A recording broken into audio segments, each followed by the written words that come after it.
Big Deals Experts, o podcast do Investidores VC que reúne especialistas do mercado e insights para impulsionar startups. Olá pessoal, sejam muito bem-vindos ao Big Deal Experts. Eu sou o David Ledson, estou sempre aqui com a minha amiga Cris Pinho para um bate-papo incrível e cada episódio é um convidado, uma convidada diferente, com história, com um legado que ajuda a transformar esse país. E é um prazer estar aqui com vocês e contar um pouquinho sobre gestão, pessoas, governança, o papel do advisor no mundo das startups, das grandes empresas, essas melhores práticas, falando sobre ética, sobre valores, sobre propósitos, sobre missão. E a gente tem o prazer hoje de falar com a Iris Barreira. E antes da Cris apresentar a nossa convidada, você sabia que esse episódio também é patrocinado pela Minimal Club? E você tem 15% de desconto nas camisas básicas, igual a minha e a da Cris aqui. Sim. Vocês vão gostar bastante, muito confortável, eu sempre recomendo. Você não precisa ficar com inveja, não, que você vai ganhar. Opa, ia perguntar, poxa vida, eu acertei na cor, né? Acertou. Quase que vem de Minimal, né? E da Moon, que é a moda também feminina. O QR Code vai aparecer na tela de vocês aí e aproveitem, vale muito a pena. E Cris, para apresentar a Iris... Bom, pessoal, estamos aqui de novo com mais uma expert, que agora convidamos a Iris Barreira para estar conosco. A Iris, eu a conheci recentemente. Ela é uma das fundadoras do Conselheira 101, que nós já conversamos aqui sobre o Conselheira 101, que é um movimento de nós trazermos mulheres negras para os conselhos desse país e também de fora do país, para os conselhos de um modo geral. Além disso, a Iris é vice-presidente do Instituto Pactuar, que ela vai explicar para nós aqui um pouco mais, diretora consultiva da BRH São Paulo e embaixadora LeaderX. Além de outras coisas que ela vai ter oportunidade de falar. Iris, muitíssimo obrigada pela sua presença, por ter aceitado o nosso convite de trabalhar aqui como mais uma pessoa, como disse o David, pessoas que inspiram, pessoas que mostram, falam da sua narrativa, da sua profissão, e nós estamos aqui justamente para compartilhar essas maravilhosas histórias. Obrigada. Não, obrigada a vocês. Eu estou lisonjeada de fazer parte desse podcast e com você, que é uma pessoa também que eu aprendi a admirar, que tem uma carreira incrível, então, e te conhecer, né? Eu não te conhecia ainda. Eu tenho certeza que vai ser um bate-papo incrível. Muito obrigada pelo convite. Legal. Iris, a gente sempre começa a nossa conversa aqui com, é claro, o nosso convidado. Então, o nosso convidado, nós pedimos que ele fale, assim, de uma maneira, da forma como ele desejar, da sua história, da sua narrativa profissional, de onde começou e como é que chegou até aqui e o que está fazendo agora. Poxa vida, é meio complicado você resumir aí 40 anos de carreira num processo tão rápido, mas eu comecei muito despretensiosamente a trabalhar no McDonald's como atendente de lanchonete, numa época que eu, como adolescente, queria ganhar algum dinheiro, e eu falei, bom, eu tinha um curso de datilografia, queria muito trabalhar no escritório, no banco, mas tudo precisava de experiência, e a gente nunca sabe o que é experiência, o que é a questão do racismo estrutural, mas um amigo meu me falou, olha, vai trabalhar no McDonald's, tá abrindo, nunca tinha entrado no McDonald's nem para comer, e aí minha mãe odiou, porque eu chegava em casa tirando hambúrguer, e para ela, poxa, você tem um colegial, você tem um curso de datilografia, coitada da minha filha, porque ela imaginava que eu trabalhava numa lanchonete, que não deixava de ser naquele momento, mas o que a gente não sabia é que era uma multinacional, é a maior rede de fast food do mundo, presente em mais de 120 países, e que tinha uma possibilidade de crescimento. E eu me apaixonei pelo trabalho de cara, e logo, com 10 meses, eu tive minha primeira promoção, que foi um desafio, que era coordenar meus amigos de trabalho, até então, né? Eles eram meus amigos, eu passei a coordená-los, e aí foi aquele processo orgânico, né? Você se apaixona, você faz bem feito, e fazendo bem feito, você tem um reconhecimento do seu trabalho. E eu, com 21 anos, era gerente de uma loja, que pode não parecer muito, mas eram 100 funcionários, 10 outros gerentes.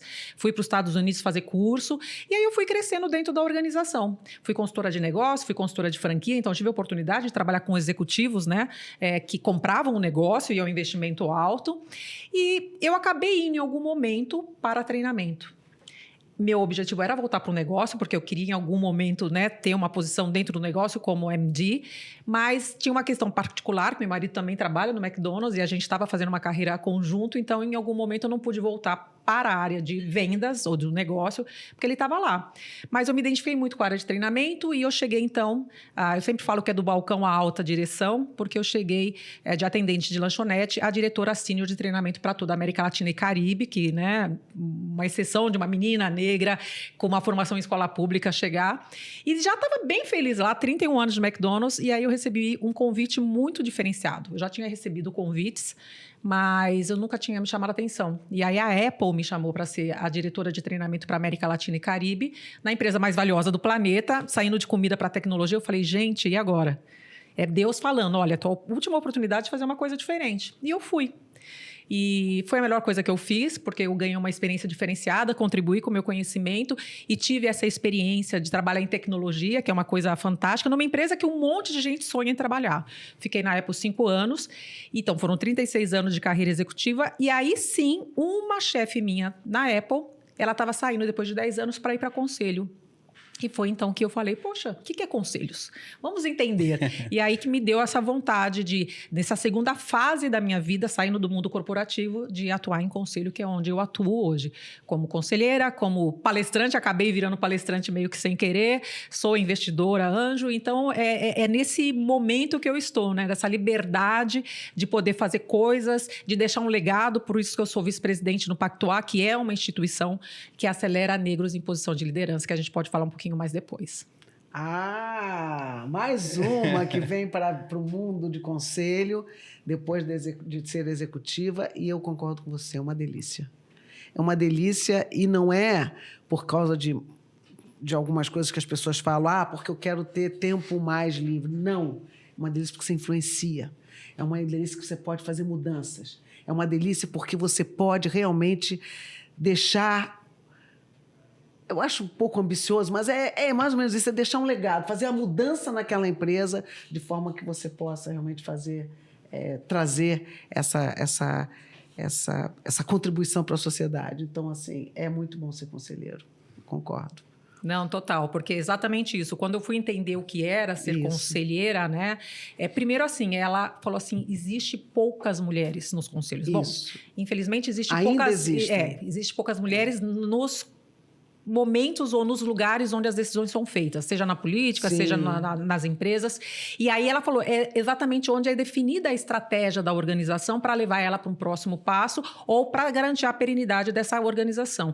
Então, eu fiquei muito curiosa. Mas eu fiquei um pouco preocupada porque eu estava longe do negócio há algum tempo e eu falei, poxa vida, como é que vai ser minha atuação? Obviamente, tem cursos e tudo mais, mas as pessoas consideram muito quem está diretamente no negócio. Mas eu vi que existiam comitês. E comitês, por exemplo, na área de pessoas, ou comitê de diversidade, que são coisas que me interessavam muito. Eu falei, tá aí, então eu quero, e aí realmente tenho, né, galgado esse caminho, tem sido muito interessante. Estou na Associação Brasileira de Recursos Humanos, né, que é uma associação onde eu sou voluntária, Sim, eu faço parte da diretoria executiva, não chega a ser um conselho em si deliberativo, mas é como se fosse, é consultivo, então você, obviamente, ali contribui com a sua experiência e aprende muito, né?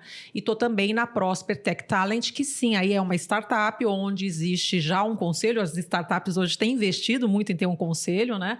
Onde você possa também contribuir, porque o foco deles é desenvolver talentos, e principalmente talentos que estão na área de vulnerabilidade, né? Na área de tecnologia, por isso que é tech, que é uma demanda que existe no mercado, e obviamente também ajudar pessoas que estão em situações mais vulneráveis, né? Então, um trabalho também muito bonito. Então, você alia essa questão do estratégico do negócio, mas com uma proposta também de ajudar a pessoas ou as organizações e a sociedade como um todo. Você sabe que eu já falo isso também no nosso curso, né, de advisors, que eu e o David somos responsáveis. E eu tenho um mantra que eu passo para os meus alunos, que é o seguinte: se você quer ser um bom conselheiro, você tem que ser conselheiro de instituições sem fins lucrativos. Também. Por quê? Porque as instituições sem fins lucrativos, elas têm uma causa que você abraça. E, portanto, você vai estar trabalhando naquela instituição sem ganhar nada, voluntariamente, porque você abraçou a causa. Este mesmo sentimento ou essa vontade, você tem que levar para dentro da empresa onde você também é remunerada. Claro. como conselheiro independente. Claro. Porque você vai estar sempre pensando na empresa Claro. e não na sua agenda pessoal. Então, acho que é um exercício muito bom. Conselheiro bom, para mim, é aquele que, primeiro, não precisa do dinheiro do conselho, total, e, segundo, ele tem também atuação em conselhos sem fins lucrativos. Isso é fantástico, né? E trazendo toda a sua história. Hoje, as gerações, elas mudam muito de emprego, elas pulam muito de organizações, não criam vínculo, não conseguem construir a sua própria história. E o aprendizado para se tornar a mulher, a profissional, a pessoa que você se tornou hoje, compartilha um pouquinho como é que foi essa jornada. Porque a foto hoje, ela não retrata com maestria o filme. As dificuldades, os obstáculos, Total. né, por ser mulher. Então, tem vários elementos durante a jornada que servem de aprendizado para a gente.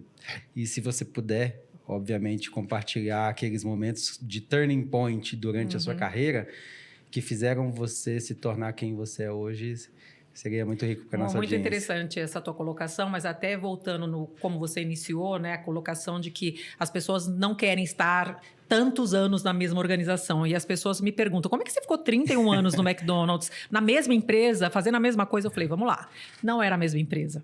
Não era fazendo a mesma coisa. Então, enquanto eu me vi aprendendo, crescendo profissionalmente, ganhando mais, por que não dizer isso, sendo promovida, sendo reconhecida, eu não tinha motivo para querer sair. Como eu falei, eu recebi alguns convites para trabalhar em outras organizações, mas eu sempre fazia aquela famosa avaliação, né? De prós e contra. Poxa, eu tenho isso aqui, eu tenho uma reputação, eu tenho uma contribuição significativa, eu estou continuando a aprender, eu continuei a estudar, a empresa investiu, inclusive eu fiz um MBA pela Fundação Getúlio Vargas, que foi pago pela empresa. Então, eu acho que você, mais do que ter esse movimento de querer se movimentar, que eu acho super válido e eu acho que é o futuro, é você saber por que você está se movimentando. Eu estou me movimentando porque é moda, tem que todo mundo se movimentar, ou eu estou me movimentando porque eu estou vendo que existe uma necessidade do meu desenvolvimento contínuo e uma contribuição significativa para as organizações e para a sociedade. Então, esse é um ponto. Agora, fácil não foi, né? Então, outra vez, voltando, eu sempre brinco nas minhas palestras, e não é uma brincadeira, mas é uma realidade. Então, você vê uma menina negra que estudou em escola pública, de periferia, chegar onde eu cheguei, obviamente que não foi fácil, teve muito preconceito. Eu lembro uma vez que eu estava como gerente de uma loja no McDonald's e chegou um fiscal falando para a funcionária que queria falar com o gerente. E a funcionária me chamou e eu me apresentei. E ele falou, queria falar com o gerente. Eu falei, não, pois não. Ele, não, com o gerente geral. Eu falei assim, não, mas eu sou a gerente geral. E aí ele, com aquele olhar de decepção, porque não era quem ele esperava, eu sempre brinco que eu não sei se é porque eu era mulher, negra, ou porque eu era muito jovem, né? Ou se todas as coisas. E aí eu falei pra ele, olha, me pergunte o que você precisar, se tiver algo que eu não possa e não saiba responder, eu vou recorrer ao escritório central. Mas eu soube responder perfeitamente tudo que ele me perguntou, ele ficou surpreso, talvez ele tenha mudado o viés dele, né? De que, poxa vida, essa menina negra não pudesse me responder, mas o ponto é, a gente passa por testes e aprovações o tempo todo, muito mais do que aquela pessoa que tem o estereótipo de líder, né? O homem branco, magro, alto, enfim. Então, eu acho que eu poderia contar 1000 histórias, mas essa me marcou bastante, porque eu acho que foi a primeira que eu vivenciei assim, que eu questionei, mas por que ele está questionando se eu sou a gerente ou não, né? Enfim, então, acho que teve muita questão. E se eu posso dizer alguma coisa, eu sei que hoje a gente trabalha muito a questão da diversidade e ter ações afirmativas, como eu estou fazendo, inclusive, no próprio Pactuar, mas eu vivi naquele momento que era muito meritocracia, ou seja, ou você é bom demais no que você faz, ou você não vai chegar naquele lugar, porque a tua aparência, a tua cor, o teu gênero não vai te ajudar de jeito nenhum. Então, aquela questão de você ter que, né, dar milha extra para poder provar que você é bom demais e que você merece aquele lugar. E eu vou dizer para você, eu estou com 65 anos. Maravilhosa. Já cheguei onde eu gostaria de chegar e ainda sou testada. É impressionante. Gente. A mulher não há momento nenhum na vida dela profissional em que ela não vai ser testada até o final da sua vida profissional. É um negócio de louco. Então, ela sempre vai ser desafiada. Então, não tem muito tempo, aconteceu a mesma coisa comigo. Indo para desejando, ou pelo menos participando de um processo para ser presidente de uma instituição, o conselho, ou alguns membros do conselho, se pronunciaram dizendo que ela não está pronta. Se você está com mais de 60 anos de idade, já foi executiva da maior empresa da América Latina, e você não está pronta, não é justo. Não fala que não está pronta. Diz assim, não, eu acho que ela não serve para o cargo. Não é o perfil que a gente está buscando, né? É muito mais certo fazer lógico. isso. Não está Mas preparado. para a mulher, você tem a ousadia de chegar a pensar que ela não está pronta. Quantas vezes você ouviu isso na sua vida que não está pronta? Não, várias vezes. Agora, você trouxe uma questão interessante. Você falou, eu tenho 65 anos, você foi uma executiva. Você falou que a gente está no conselho, não dependa do dinheiro, então eu tenho certeza que você não está por causa do dinheiro, embora você mereça ser recompensada pelo seu trabalho, assim como eu. Então, é interessante você verificar que, apesar da gente não precisar, a gente também tem um legado para deixar. Então, quando eu, às vezes, olho para mim, que graças a Deus tenho condições financeiras para não fazer nada, eu me questiono, não, mas eu tenho um legado, eu tenho um propósito, eu tenho que ajudar pessoas que estão justamente dentro desse viés inconsciente ou consciente de que as pessoas acham que não estão prontas, para provar que sim, que eu cheguei lá, que ela pode chegar lá também. E, às vezes, porque você tem essa autoconfiança, mas não todas as pessoas. As pessoas, às vezes, ela acaba acreditando naquilo que ela ouve do outro. Verdade. Você falou, você não está preparada. E a mulher tem essa tendência de falar, realmente eu não estou preparada. A gente sabe que tem até um estudo, né, que fala que quando existe uma posição, que se a mulher não tiver 100% das competências necessárias, ela não se candidata, e os homens, se ele tiver menos de 60%, eles falam, opa, sou eu. Tô pronto. Tô pronto. Então, a mulher, ela precisa se arriscar mais, acreditar mais nela. E eu acho que nós, que já estamos num nível, graças a Deus, sou muito grata a Deus, de poder até falar, poxa, eu já cumpri a minha contribuição, já tenho uma condição financeira para parar, mas continuar em função disso, de provar que sim, que as mulheres podem, né? Eu não sei se você tem essa experiência, Iris. Você é mentora também? Faço mentoria também. Faz mentoria. Uhum. Então, isso... A gente se depara todos os dias com as nossas mentoradas, né? Sejam brancas ou pretas, não importa. Brancas ou negras, mulheres, mas mulheres. Isso, eu nunca peguei um mentorado homem que falasse isso para mim. Mas é de não estar pronta, né? De achar que não era a minha vez ainda. Mas quem é que disse que não era a sua vez, né? É a própria pessoa. Ela mesma, ela tem os seus... detonadores, não é essa palavra que eu queria dizer, mas ela se perde nos seus pensamentos e ela não avança porque ela tem medo, ela teme, ou ela acha que não está pronta. Isso é uma coisa que a gente está sempre o tempo todo tendo que bater. Tem até nome para isso, né? Tem a tal da síndrome da impostora, que acontece também com Nos homens, mas muito isso. mais com mulheres, que mesmo quando ela realiza algo fantástico, ela será que foi eu mesmo? Inclusive, eu estava lendo que existem pessoas famosas que tiveram essa síndrome, né? Sim. Então, é uma questão que você precisa trabalhar. E você precisa ter gente para poder também te ajudar, né? A dizer para você que você é capaz. Ou você vê indicadores e fala assim, caramba, esses indicadores são fantásticos. Foi eu que consegui junto com a minha equipe. Não importa, você nunca vai fazer nada sozinho, mas você tem ali a tua importância, né? E você tem que ter essa consciência e sem ser, como é que se fala? Snobbish? Sem ser arrogante. E é sem difícil. perder a humildade, que é importante. Isso, exatamente. É isso. Você tem que todo dia olhar para o espelho e lembrar de quem você é. Exatamente. Porque senão você se perde na vaidade, e na vaidade a gente sabe que a gente faz... Vanity, my favorite sin, é uma das frases assim que tem que estar colada no seu computador, digamos assim, né? Exatamente. Muito bem, é isso mesmo. Mas vem cá, me fala o seguinte, fala um pouquinho aqui da sua atuação na Prosper Tech Talents e também depois um pouquinho que a gente tem feito na Conselheira 101. Que eu digo, a gente tem feito porque eu também sou uma voluntária lá, né? Não participei da fundação, mas de vez em quando o pessoal me pede para fazer alguma palestra e tal, e eu estou sempre ali disponível. Então, eu vou falar dos três, porque preciso falar do Pactuar. Eu não sou cofundadora na Conselheiras, senão depois o pessoal vai falar, você falou que é cofundadora. Não, eu fui aluna da Conselheiras, assim como eu fui também aluna do IBGC no primeiro curso de equidade racial que o IBGC fez, né? Sim. Então, eu sou fruto, mas aí, obviamente, você se apaixona pela causa, porque o Conselheiras, a Janda deve ter contado aqui, nasceu, obviamente, dessa indignação de poucas mulheres em conselhos. Isso. Mesmo tendo poucas mulheres, se viu que tinha quase zero de negras. Então, aí, WCD, junto com outras instituições, falaram, pô, como é que a gente promove isso? Exatamente, o próprio BGC, a própria B3, né? Como é que a gente, né, melhora isso? E aí foi quando nasceu Conselheiras, com, se eu não me engano, são 9 fundadoras. Eu fiz parte de uma das turmas. E o incrível que agora aconteceu há pouco tempo, como eu estava falando para vocês, um curso de Woman on Board, que é um curso para mulheres no board, mas eram 30 mulheres negras, brasileiras, em UCLA, que é uma das melhores universidades do mundo, né, de Los Angeles, na Califórnia.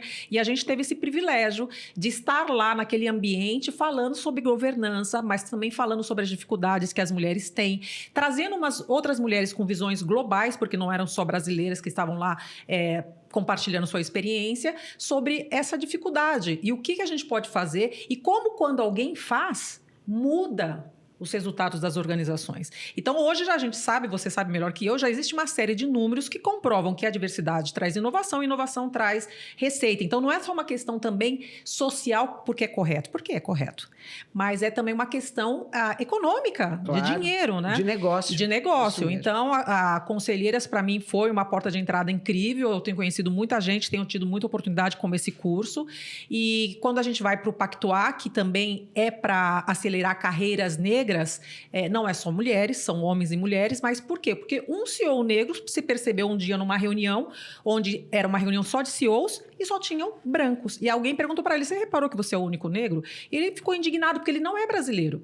E do país que ele vem, tinha pessoas nas áreas de poderes negras. E ele começou, então, a procurar no LinkedIn. E aí foi quando formou o Pactuar, que são líderes negros, e falaram, o que a gente vai fazer com relação a isso? Aí sim, eu sou cofundadora, e hoje sou conselheira, sou vice-presidente, que é justamente o programa de mentoria para negros na média gerência, para ser alta gerência, porque a gente tem gente trabalhando na base, a Magazine Luiza está trabalhando na base, só que essa base, quantos anos essa base vai levar para chegar lá? Então, a gente já viu números que 0,4% de mulheres ocupam posição de liderança, alta liderança nas grandes empresas. Eu fui 0,4%, eu não fui CEO, mas eu fui uma executiva de alto nível em grande empresa, e falei que, gente, como assim 0,4%, quando a população, das mulheres é mais de 28%, mas a população negra é mais do que 50%. Então, a minha atuação, ela vai nessa linha. E a Prosper, ela que é onde existe aí uma empresa mesmo, né? Porque não é uma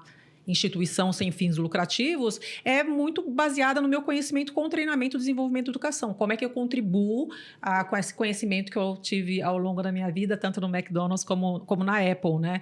E como tem uma causa que não é só para pessoas que têm dinheiro fazer o curso ou a empresas que pagam, mas tem uma questão aí também de vulnerabilidade. Então, eu estou muito feliz de estar atuando nesses 3 conselhos, mais no Diversity Board, que é um conselho novo que eu estou atuando, que chama Diversity Board.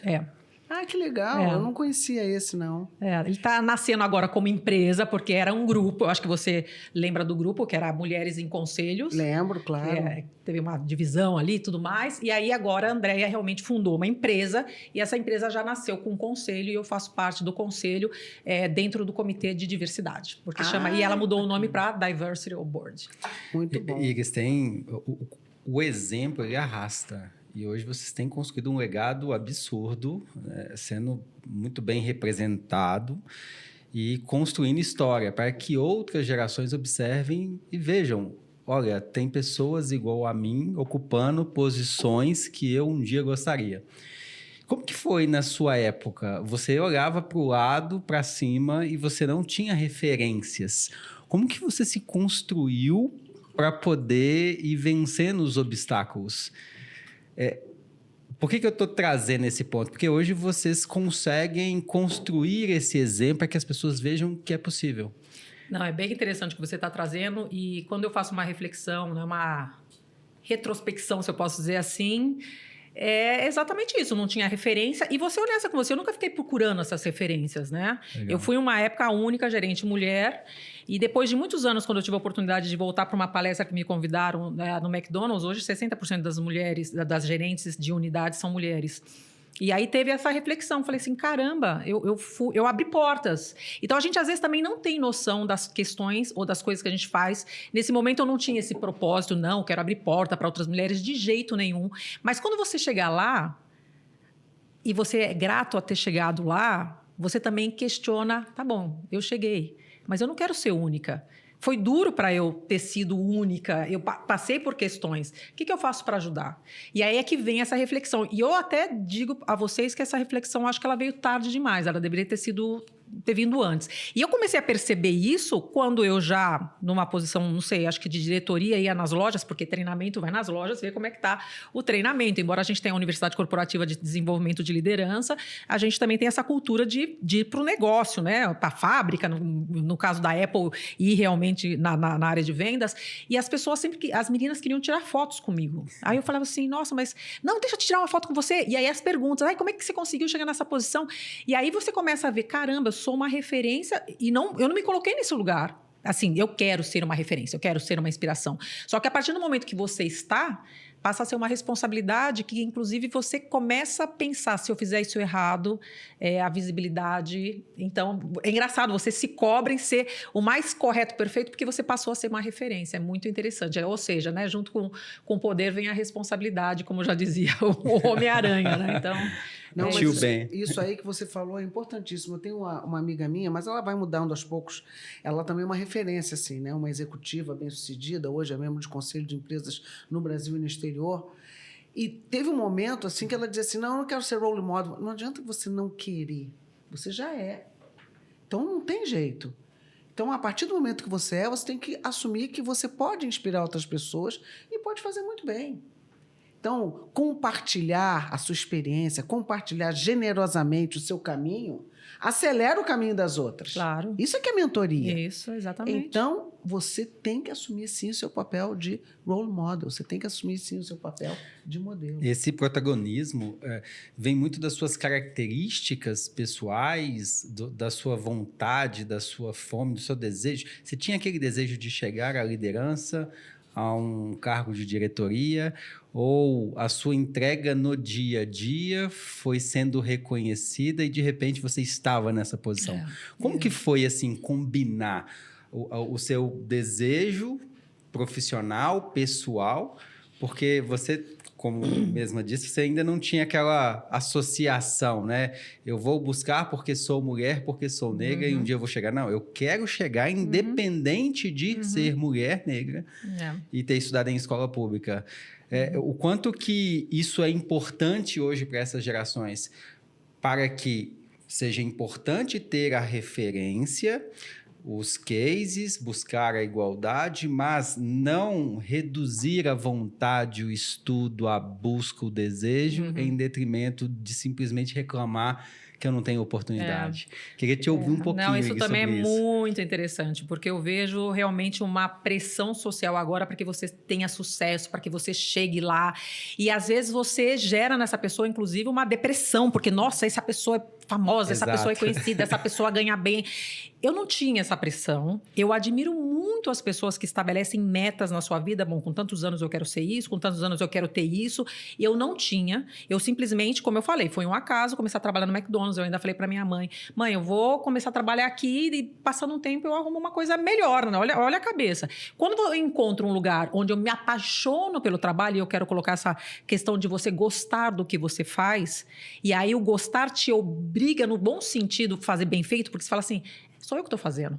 Eu quero fazer o melhor. Se é fritar batata ou se é limpar o chão, vai ser a melhor batata e vai ser o melhor chão, porque sou eu que estou fazendo. Caso contrário, eu estou violentando a mim mesma. Porque você está falando assim, esse trabalho não é tão importante, eu vou fazer de qualquer jeito. Mas quem está fazendo é você. Então, eu acho que eu sempre aliei essa questão do gostar com ter orgulho das coisas que eu fazia e as coisas iam acontecendo. No começo que elas iam acontecendo, eu falei, puxa, que legal, caramba, eu estou aqui trabalhando, amando o que eu faço, agora tive uma promoção. Agora, chega num determinado momento que você vai ganhando consciência profissional e de carreira. Aí eu entendi que, poxa, existe aqui um caminho longo, fui para os Estados Unidos, entendi o tamanho da companhia e falei, existe uma possibilidade. E se existe, eu estou num lugar onde eu amo o trabalho, onde eu estou aprendendo e onde eu posso contribuir e crescer, eu quero. Então, foi orgânico, eu diria, né? E aí sim, eu fui estudar, porque eu tava, né, tinha que fazer faculdade, eu fui fazer um idioma, porque de algum momento, se eu quisesse crescer numa empresa multinacional, eu tinha que falar inglês. Aí, obviamente, eu acabei fazendo por também muita sorte, por uma iniciativa própria. Espanhol. E é tanto que quando eu fui escolhida para ser a pessoa para a América Latina, eu falava espanhol. Talvez, mesmo sendo muito competente, mas sem falar espanhol, era muito complicado eu ser líder da América Latina, porque o Brasil é o único país que fala português. Então, eu diria que foi esse processo orgânico, mas eu admiro quem tem metas. Agora, gente, eu acho que a meta, ela te direciona a ações que vão te ajudar a chegar lá. Mas você não pode mover a sua vida e deixar de ver outras oportunidades, né? Porque você quer chegar naquele lugar e se frustrar com isso. Você tem que ter muita inteligência emocional para poder lidar com tudo isso, né? Eu concordo com você. Hoje eu estava lendo um negócio interessante da entrevista do CEO do Boticário, que ele falava assim, antes de vir para cá, ele falava assim, era mais ou menos o que você está falando. Não, eu admiro muito quem faz todo esse caminho, mas eu acho que as coisas não são assim na vida. Né? Não é tão retilíneo assim. Não né? é. E eu concordo com você e concordo com ele também. Mas eu acho que em algum momento a gente tem que parar e pensar no roadmap da nossa vida, sabe? Porque senão você também não influencia aquelas pessoas que podem te dar a mão e que podem saber o que você quer. É necessário que você também identifique aqueles stakeholders que vão fazer diferença na sua vida, né? Então, eu acho que tem uma fase de que a gente não vai pensando muito. A gente é muito por instinto.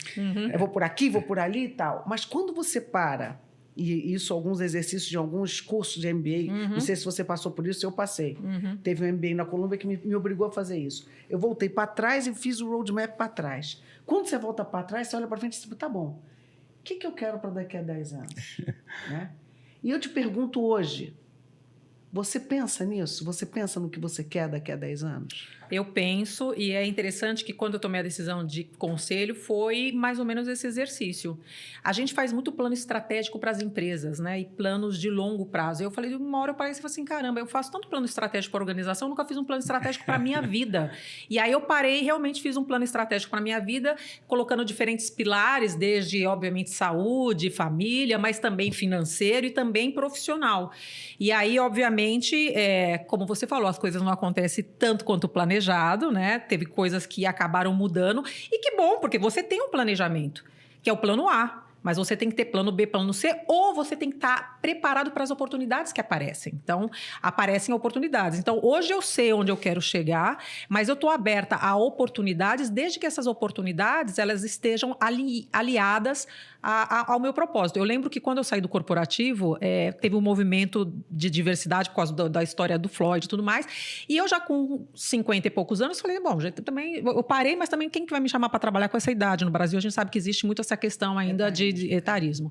E eu comecei a receber ligações até para trabalhar na área de diversidade, até porque, obviamente, né, uma executiva negra, né, com uma experiência internacional, e eu fiquei muito tentada a algumas posições, que eram posições em empresas muito interessantes, não era uma Apple, mas era muito interessante no Brasil, e com uma remuneração muito boa. Eu falei, poxa, eu tenho gás ainda para fazer. Eu falei, para, você fez um plano e você tem um propósito. Se você fizer isso, você está deixando de lado o seu propósito, né? Pelo menos por um tempo. E poderia ser por um tempo, depois eu volto, né? Então, eu sim tenho esse plano. Se você perguntar como é que ele está, Iris, você faz aquelas paradas para avaliar se você está...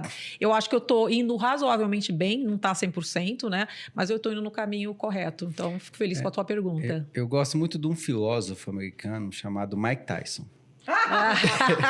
Filósofo é ótimo. Ele diz que todo mundo tem um plano, até tomar o primeiro soco, né? Então, depois disso, tudo muda. Exatamente. E a vida é assim. Todo dia você tem um desafio novo que você não está preparado. E a gente tem muito esse mindset de estar sempre preparado. E não estamos. A gente está a pandemia provou isso para todo mundo, né? É um ser em evolução, é um ser que está aprendendo constantemente. A Iris sempre coloca aqui, a Cris sempre coloca aqui nas aulas que cada aula, que cada imersão do Investidores é um aprendizado. É algo que a gente não tinha observado ou atentado, e a gente começa a aprender com os alunos, e nessa troca a gente vai se construindo, primeiro para a nossa vida pessoal, profissional, e para as próximas turmas, para as próximas pessoas. E é um processo evolutivo. E é muito rico ouvir isso de você, que em determinada idade, você ainda continuar construindo planos, sonhos. O que a Cris coloca, o conceito do etarismo, parece que a gente tem que parar a vida da gente quando chega em determinada idade. Não posso fazer planos, não posso trabalhar, não posso ter sonhos. Eu vou fazer o quê? É hora de morrer? Ou seja, construiu-se um conceito de 3 etapas da sua vida, de estudar, de trabalhar e de aposentar. E isso ficou enraigado na sociedade de uma forma que as pessoas chegam numa determinada idade e ela fala, já sou inútil, não posso mais contribuir. E a gente precisa ir quebrando essas coisas e é através desses exemplos excelente. Você que sabe a gente vai fazer essa transformação. Desculpa interromper, mas você sabe que eu estava agora no SXSW, que é justamente um festival de tecnologia que pensa muito em futuro, fala de tecnologia, mas fala de várias questões da sua vida no futuro. E é justamente essa questão, né? Nós fazemos parte de uma geração de transição, que é isso que você falou. Antigamente, você nascia, estudava, trabalhava, aposentava. Agora não é mais assim. E como é que o mundo está se preparando para essa nova geração, onde as pessoas vivem mais tempo, onde as pessoas são produtivas até muito mais? Inclusive, teve uma pessoa que falou lá, que foi fantástica a fala dela, que falava sobre longevidade. E ela trazia assim, que a medicina está desenvolvendo questões que o ser humano vai viver muito mais. E aí ele brincava assim, olha, se cuida bastante agora, tipo assim, não morre agora não, porque se você chegar nessa fase onde a medicina está trazendo tantas questões, você vai viver ainda muito. Mas tudo isso para dizer que essa questão de você estar aprendendo o tempo todo, de você estar sendo produtivo o tempo todo, tem a ver com o seu movimento de vida, inclusive, né? De se sentir importante, de se sentir útil, de se sentir vivo, né? Então, de se sentir relevante. Relevante, total. Eu tenho percebido muito isso, Iris. Muitos colegas meus que se aposentaram junto comigo, alguns até continuam trabalhando, outros não, mas não é esse o problema. O problema é que a pessoa não consegue se adaptar a essas novas demandas da sociedade e a diferença da sociedade. Então, são demandas humanas, são demandas de generosidade, de você entender o diferente. Está sendo muito duro para algumas pessoas entender isso. Sim. E se adaptar a essa nova sociedade. E elas estão percebendo que elas estão ficando irrelevantes. Não está conseguindo acompanhar, inclusive, né? Não acompanha. Eu não estou falando de tecnologia só, não. Eu estou falando realmente de você se adaptar ao novo. Se adaptar ao casamento gay. A você se adaptar à geração, às pessoas que são LGBTQI+. Ontem eu estava numa palestra, num ambiente super legal, promovido por uma empresa. Eu conheci uma pessoa que, claro, ela além dela ser uma pessoa extremamente articulada e ter um discurso muito coerente e que você vê que ela quer fazer a diferença, ela é fundadora de uma empresa chamada Transcender. Coincidência. A Gabriela. Eu não conhecia a Gabriela, fiquei encantada com ela. Nós fizemos uma dobradinha espetacular ontem sobre diversidade e inclusão, modéstia à parte, porque ela é muito boa, mas ela também adorou ter conversado comigo. E ela trouxe um número que eu fiquei muito assustada. Assim, reflexiva, eu diria para você. Ela disse o seguinte, tem uma recente pesquisa da Ipsos que diz o seguinte, que no Brasil, no ambiente universitário, 36% dos jovens universitários fazem parte do grupo LGBTQI+. 36%. Ora, veja, universitários no Brasil. São esses que vão ser os futuros clientes, consumidores e etc, certo? Sim. As empresas que não estiverem olhando para essa... Está atrasado. Está atrasado, já está perdendo. Claro. Total. Gente, 36% é muito. O que significa isso? Os jovens eles não estão tendo medo de se declarar. Claro. Então, é o seguinte, você negar que isso existe, ou pior do que isso, né? Você como executivo negar que isso existe é uma estupidez. Mas digo você como ser humano... não aceitar que isso faz parte da sociedade hoje. Isso é muito ruim. Imagina você como conselheiro. Não, total. Você está fora. Que está fora? Tá fora. Então, um conselheiro hoje que não se adapta a essa... e não cresce com essas experiências, ele está fora. Não, e além de estar fora, eu acho que é muito triste. Você está vivendo num mundo onde você não acredita naquilo, onde você não aceita aquilo. É como se você estivesse lutando contra a própria natureza do ambiente que você vive. Então, eu acho que você pode ter só algumas das suas opiniões, mas você precisa ser resiliente a ponto de pensar, poxa vida, este é o mundo onde eu estou inserido. Eu não vivo sozinho. Se eu não vivo sozinho, eu preciso pelo menos ter a intencionalidade de entender o mundo. Isso. E ter a intencionalidade de falar, ok, deixa eu me adaptar, porque senão eu vou ficar para trás ou eu vou sofrer demais com essa questão. Eu vejo o sofrimento. Nessas pessoas que eu percebo essa falta de adaptação, há um sofrimento imenso. Exatamente. Porque as pessoas olham para ela e falam assim, não reconhecem aquele mundo e ficam amargas. Exatamente. Está sempre trazendo a justificativa do passado para falar sobre o futuro no presente. São retrógradas. Exatamente. Então, isso. gente, as pessoas que ficam presas ao passado, até tem uma pessoa que fala sobre isso, né? Quem fica muito no passado acaba ficando deprimido, quem fica muito no futuro fica ansioso, e quem também tem excesso de presente fica estressado. Ai, meu Deus, tem que fazer tudo isso. Então, você tem que ter um equilíbrio entre tudo isso. Ninguém está querendo desprezar o passado. A gente chegou aqui por causa dele. Quantas coisas eu aprendi. Mas essa capacidade de desaprender para aprender coisas novas faz parte do processo do agora e do futuro. Muita coincidência, eu tive com a Gabriela ontem também, não presencialmente. Ela estava no grupo do IBGC, eu faço parte do comitê de pessoas. Comigo, que ela Tá, exatamente, eu faço parte do comitê de pessoas do IBGC e eles às vezes trazem alguém para justamente, né, abrir a nossa cabeça. E é sobre isso. É sobre você ouvir a experiência do outro e estar aberto. Ela falou muito sobre não construir muros e construir pontes, né? Então, ela não é uma pessoa de embate que fica tentando provar. Não, é importante, é isso. Ela vai explicando como ela se sente, a importância, os números, ela traz números para mostrar, como você acabou de falar, 36% hoje. E no futuro? Vai ser muito mais. Então, não tem como você... esse é só um exemplo, mas o que a gente está trazendo aqui é a nossa capacidade de se adaptar ao novo, né? Então, muito excelente ponto. Essa que é a abordagem dela, é uma abordagem educativa, generosa e paciente. E aí que ela está conseguindo caminhar dentro das empresas. Trazer a mensagem dela. Trazer a mensagem dela e mais do que isso, né? Com metodologia, ajudar as empresas a abraçarem a diversidade. Exatamente. É riquíssimo. E é essa exploração do papel da educação nessa construção, não só do presente, mas do futuro. Como que tem sido hoje a sua atuação, Iris? Como é que você tem transitado? Conta um pouquinho mais para o nosso público, como que você tem espalhado a sua mensagem, o seu exemplo, para poder influenciar as próximas gerações. Eu acho que aqui é um exemplo, né? Eu acho que quando a gente toma a decisão de investir o nosso tempo, mesmo hoje que eu falei que eu estou correndo porque eu tenho uma viagem para fazer, para estar compartilhando a história, para estar aprendendo com vocês, é sobre isso. É quando você tem a intenção de falar assim, poxa vida, eu tenho uma história que eu posso compartilhar, eu tenho uma experiência que eu posso ajudar outras pessoas, mas o mais importante, eu tenho que estar aberta para ouvir as pessoas, né?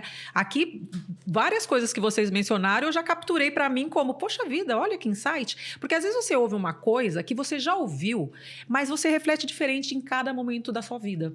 Aquilo que você ouviu, sei lá, há 3 anos, não significa que você teve a mesma reflexão ou o mesmo pensamento sobre aquela mesma coisa, porque a sua cabeça hoje é outra, né? Então, eu diria que hoje eu me sinto... como é que eu vou dizer? Eu me sinto, não é lisonjeada, honrada de poder estar, às vezes, no meio de pessoas como vocês, ou como quando eu estou numa palestra, ou quando eu estou numa empresa, ou quando eu estou no conselho, ou quando eu estou no IBGC, no comitê de pessoas, que tudo isso são tempos que eu tomei a decisão, eu escolhi estar fazendo isso porque eu sei que existe uma contrapartida de contribuição e de aprendizagem. Então, é sobre isso. Exatamente. Existem 3 contrapartidas que eu vejo quando a gente trabalha assim. Aprendizado, contribuição e exposição. Não tem Perfeito. nada, não é feio você dizer que você está mais exposta. Aliás, está certo. Então, essa exposição... Porque você se expondo, você ganha e você dá de novo.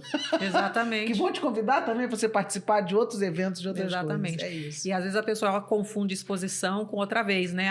Tá querendo se mostrar, tá querendo... Gente, não. Né? Se você tem um propósito, se você está consciente desse propósito, fica tranquilo. A exposição faz parte de você disseminar esse propósito. Como eu vim aqui ter a oportunidade de falar do Pactual, falar da Próspera, enfim. Então, é sobre isso.